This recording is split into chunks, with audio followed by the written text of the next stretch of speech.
Вести на Канал 8. Добро вечер. Обилните врнежи ќе го пролонгираат рокот за пролетната сеидба. За земјоделците кои се уште не ги засеале земјоделските површини со пролетни култури, а имаат право на субвенции, Министерството за земјоделство ќе им даде можност да се пријават до крајот на мај, а потоа во рокот 1 месец да ги допрецизираат површините и културите. Лошите временски услови и долготрајните врнежи од дожд пролетва ги оневозможуваат земјоделците од источниот регион навреме да ги завршат активностите околу пролетната сеидба. Со тоа им се отежнува и пријавувањето на површините и засејаните култури за да добијат субвенции од државата. Одзивот за сега не е на задоволително ниво, поради што постои реална можност сите земјоделци да не успеат да ги поднесат барањата за субвенции. Затоа, од земјоделските здруженија иницирале средба со Министерот за земјоделство, на која било побарано пролонгирање на терминот за пријавување. Сепак, наместо тоа, договорено е да има продолжување на работното време на подрачните единици на Министерството за земјоделство. Во работен ден ќе работаат до 20 часот, а во сабота до 14 часот. Само за да можат земјоделците да имаат повеќе слободно време да се пријават. Меѓутоа, една препорака до земјоделците. Иако имат предвидени култури за посојување на соодветни површини, и ако не можат тие површини да ги реализират и плановите да се ги реализират до завршување на пријавување на субвенциите, а тоа е на крајот на мај месец. Треба да идат во подрачните единици и да се пријават за субвенции, дека ќе барат по субвенции. Меѓутоа, од денот на пријавувањето, ова треба посебно да го запамтат, од денот на пријавувањето за субвенции ќе имаат рок од 30 дена да го допунат барањето. Уште на почетокот на рокот за пријавување за субвенции, од Министерството за земјоделство цврсто застанаа на ставот дека пролонгирање на можноста за аплицирање дефинитивно нема да има. Можност за дополнително пријавување на засејаните култури и земјоделски површини 1 месец по првичната апликација ќе имаат само оризопроизводителите и земјоделците кои планираат да засеат пролетни култури. По обилните врнежи од дожд сообраќајот на сите државни патишта се одвива тековно, на места по влажни коловози, информираат од Македонија Пат. Во клисурите и усеците можни се помали одрони, особено на патните правци Кочани Делчево и Виница Берова.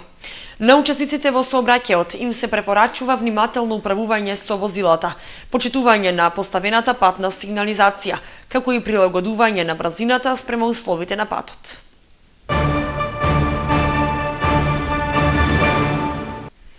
Штета во вредност од над 9 милиони денари е направена минатата година на подрачјето што го покрива Кочанската подружница на македонски шуми од Кочани. Бесправното сечење на дрвјата најмногу било регистрирано во атарот на селата Теранци, Видовиште, Мородвиси и Зрновци. Близу 150.000 евра е вкупно проценетата штета што лани ја направиле лицата кои бесправно ја сечеле шумата во Кочанскиот регион. Во подружницата на јавното претпријатие Македонски шуми, Осогово од Кочани, е регистрирано дека се исечени 1020 метри кубни буково и дабово дрво, и тоа на падините на Плачковица и Осоговските планини.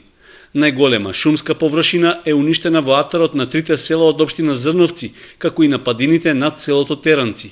Таму дрвократците однеле близу 410 метри кубни дрво, во вкупна вредност од околу 60.000 евра. Тоа е скоро за двојно повеќе од она што бесправно е исечено на спротивната страна во Осоговијата, каде во атарот на сите планински кочански села е уништена шума во вредност од над 31.000 евра, односно 335 метри кубни дрво. Исто така, голема бесправна сеча на шумата имало и во атарот на Пробиштипско-Кратовските села Злетово, Турско рудари, Јамиште и Зеленград. Таму проценетата штета од дивата сеча изнесува над 40.000 евра или 275 метри кубни дрвна маса. Дополнителна штета е нанесена и од шумските пожари, кои за среќа минатата година ги имаше малку, при што е уништена нискостеблеста шума на површина од околу 10 декари. Според одговорните во Кочанската подружница на Македонски шуми, презентираните податоци се добиени по извршениот теренски увид на шумочуварската служба.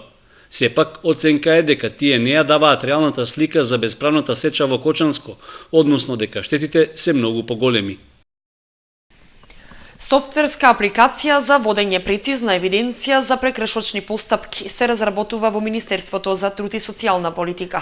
Комуналниот инспекторат, лица од водовод и комунални редари од Кочани посетија обука во врска со новините што ги воведува Министерството. Обуката за изработка на софтверска апликација за водење на прекршочни постапки се одржа во Штип. Новините предвидуваат прецизна електронска евиденција и поедноставена соработка помеѓу институциите. На таа обука ни се презентираше една софтверска апликација како да ја користиме. Значи сите прекршочни постапки како да ги водиме во еден систем, тој систем ќе бидеме поврзани општината, значи ние како комунални инспектори, комуналните редари, КЈП водовод ќе биде поврзано, ќе се има назначено лице од таму, ќе биде поврзана исто управата за јавни приходи и Министерството за транспорт и врски. Значи сите работи што се случуваат на терен, записник кој се направи, кому се даде покана за наплата на глоба или кому се даде понаше кажано да си ги плати тие 50 евра во зависност каков е прекршок или од 200 евра. Кој ќе ги направиме, доваѓаме тука, скенираме целата работа, ставаме во система и система понатаму си врви. Значи има си според законот колку дена треба да се наплати таа глоба и после тоа ако не наплати, кои се постапки. Правилникот се уште не е донесен, а откако ќе биде изготвен од страна на Министерството за транспорт и врски, ќе биде доставен до општините, со што ќе стартува електронскиот систем. Значи, ако не се наплати, ако не сака да наплати или ако не сака да изврши општокорисната работа, прекршочната иде до Министерството за транспорт и врски, па они таму му одредуваат и се проверува базата на податоци у Управа за јавни приходи, дали го имаат, каде е вработен, што е, како и од таму да се наплати.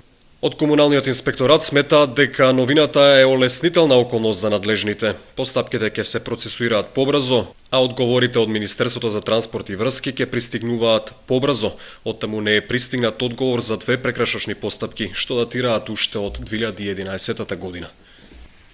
Старата и руинирана градба на стариот градски плоштад во Виница ќе добие комплетно нова слика. Започнуваат градежните активности за изградба на мултикултурниот центар. Започнуваат инфраструктурните активности за изградба на мултикултурниот центар во Виница, проект кој општината ќе го реализира преку Источен плански регион. Градоначалникот Емил Дончев кон крајот на февруари го потпиша договорот за реализација на овој проект преку Министерството за локална самоуправа, Бирото за регионален развој. Старата и руинирана градба на стариот градски плоштад, позната како Турски бањи, за неколку месеци треба да даде комплетно нова слика на овој дел од Виница. Со одобрените средства во висина од 3 милиони денари, кои ги дава Бирото за регионален развој и учество на општината како носител на проектот, планирани се градежни зафати на локацијата Турски бањи, со изградба на 2 етно соби и една поголема сала за одржување на семинари и состаноци. Се проширува проектот домашна визита. Патронажните сестри ќе ги посетуваат домовите на неподвижните пациенти. Во проектот се приклучува и Кочанскиот здравствен дом. Неподвижните пациенти од Кочани, Зрновци, Чешиново, Облешево ќе бидат посетувани од поливалентната патронажна служба од Кочанскиот здравствен дом. Станува збор за проширување на проектот домашна визита со вклучување на постари лица над 50 години кои се со посебни потреби, вродени аномалии или неподвижни, како и лица со ментална и физичка попреченост и од различни причини не можат да отидат на прегледи во здравствениот дом. Патронажната служба од Кочанскиот здравствен дом, составена од 7 сестри, ќе ги посети во домашни услови и ќе им пружи дел од неопходната здравствена нега, рече доктор Иван Спанчевски, директор на здравствениот дом од Кочани, и додаде дека посебно внимание ќе им се посвети на лицата кои не се во можност сами да се грижат за себе, лицата со инвалидност, лицата кои се во потешка здравствена состојба, болните, изнемоштените, како и граѓаните во социјален ризик.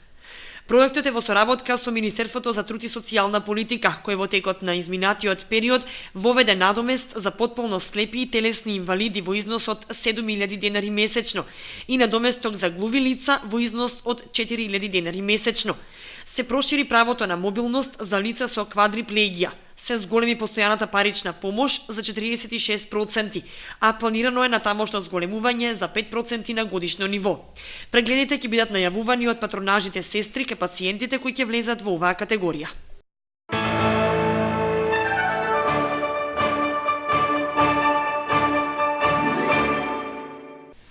Во Домот на културата Тоша Арсов во Војница в петок навечер ќе биде прикажана премиера на драмска представа, работена со професионална театарска екипа. На пресконференцијата што се одржа пред премиерата, беше речено дека тоа е прв таков потфат со кој се прави обид за подигање на театарскиот живот во градот. Виничката театарска публика в петок ќе ја види премиерата на првата професионална драмска представа во копродукција на Домот на културата Тошо Арсов и Факултетот за драмски уметности од Скопје. Представата е работена според драмскиот текст Лизелота на унгарскиот автор Жолт Пожгај, а во режија на Саша Нацевски. Во представата играат двајца млади актери, дипломци на ФДУ, Жаклина Петровска и Столе Мицов, кој има виничко потекло.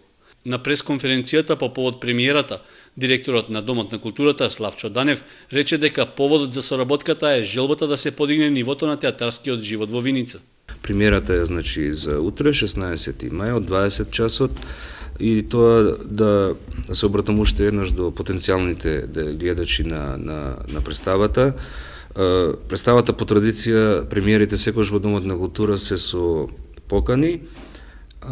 Картите се лимитирани на побарање на режисерот, значи салата прима 300 луѓе, меѓутоа ја намаливме на 160 заради, знаете, нашата сала не е акустична како што треба и затоа решивме да го намалиме бројот на седиштата, се во функција гледачите да убаво да ја проследат представата.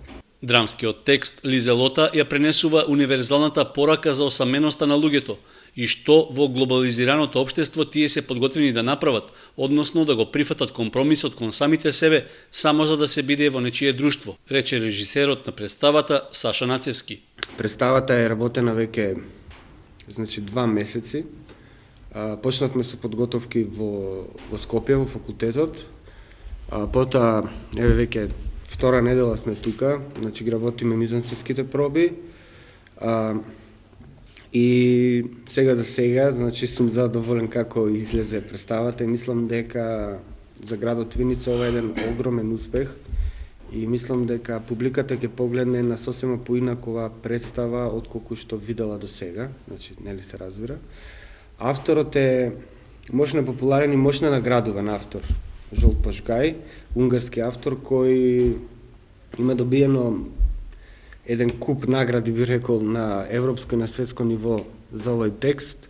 Овој текст игран во повеќе од 22 држави, така да ова е втора продукција во Македонија, првата беше во Скопје. Ова е втора продукција и авторот е прилично задоволен како е излезена целата соработка помеѓу мене и него. Лизелота е дипломска представа на Нацевски, а во план е таа да се прикаже во Скопје, како и вон конкуренција на престојните театарски игри Војдан Чернодрински во Прилеп. Македонија низ сликарската визија на русинката Олга Панкина. Во Домот на културата Тоша Арсов во Виница изложени делата работени во акрил на платно. 27 дела работени во акрил на платно изложени во фоајето на Домот на културата Тоша Арсов во Виница, кој воедно е и организатор на изложбата. Делата се на Олга Панкина, русинка со македонско срце и душа.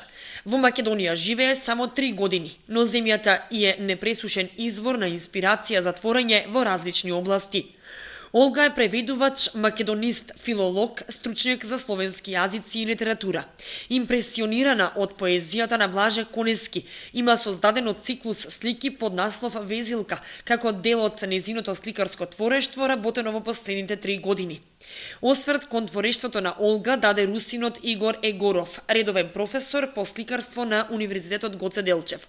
За значењето на Олга во градењето на македонско-руската соработка зборуваше виничанецот Драган Јањатов, поранешен дипломатски представник на Македонија во Русија.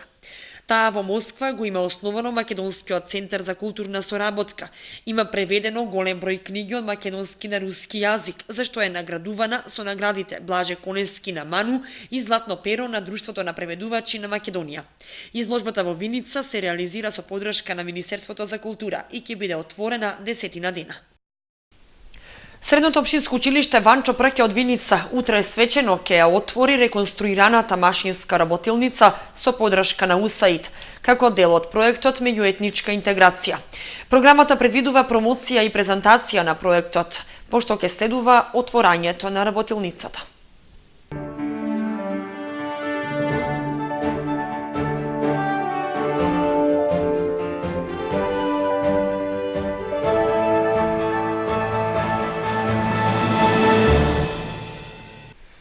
И за крај информацијата од спортот. Тенискиот клуб Акватен организира меморијален тениски турнир во чест на прерано починатиот Благо Јадровски. Иницијативата потекна од самиот клуб, а се планира во следните години турнирот да биде подигнат на повисоко организацијско ниво. Меморијалниот турнир Благо Јадровски ќе се одржи на тениските терени на тенискиот клуб Акватен во недела 25 мај. Турнирот првично беше планиран за 18 мај, но организаторот се реши да го помести за едната недела поради неповолната временска прогноза. Во своето прво издание станува збор за иницијативен турнир, кој својот вистински формат ќе го добие во текот на наредните години. Тенискиот клуб Акватен постои повеќе од 20 години и ние се сеќаваме дека во минатите години некои подобри времења за тенисот организиравме многобројни турнири.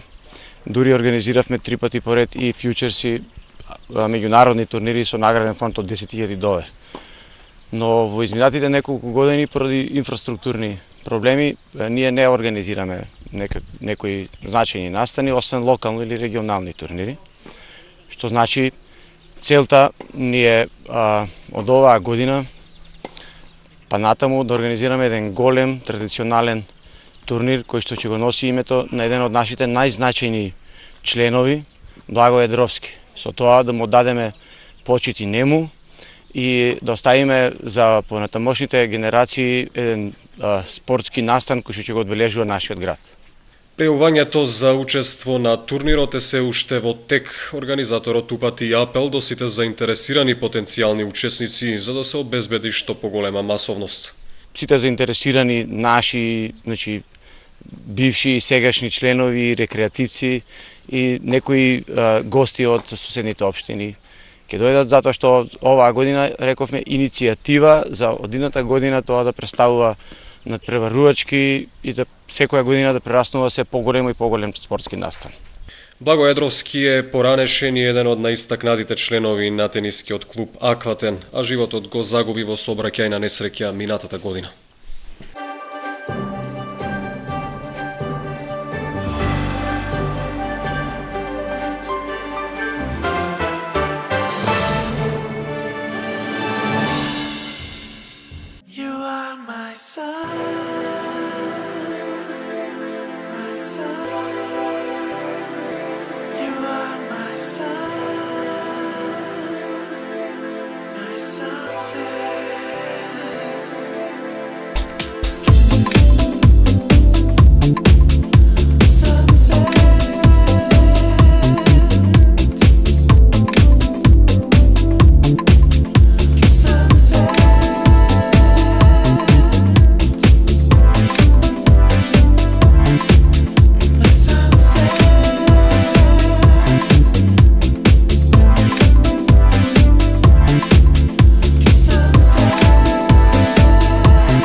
Вестите завршија, останете со Канал 8. Довидување.